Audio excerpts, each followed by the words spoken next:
non-personal communications to acknowledge someone's presence or to make someone feel welcome. Now let me call upon great one sister Maryam Fatima to deliver her speech in English. Assalamu alaikum wa rahmatullahi wa barakatuh. Alhamdulillahi Rabbil Alameen wassalatu wassalam ala rasulihil kareem wa ala alihi wa ashabihi ajma'in. Amma ba'd. A'udhu billahi minash shaitanir rajeem. Bismillahir rahmanir rahim.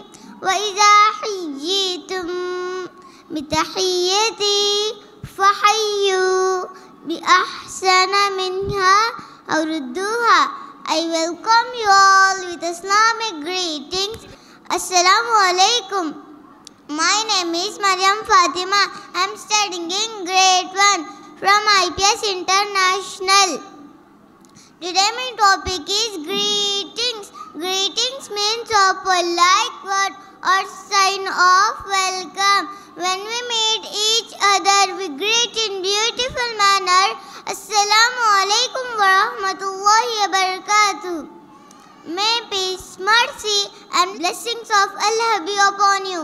The first greeting, Assalamu alaikum, was started from the first human being, Adam alayhis salam, Musa alayhis salam and Jesus Christ Isa alayhis salam greeted with these words too. Jesus Christ Isa alayhis salam said to them again, Assalamu alaikum. 12 John 20:21 Hadith.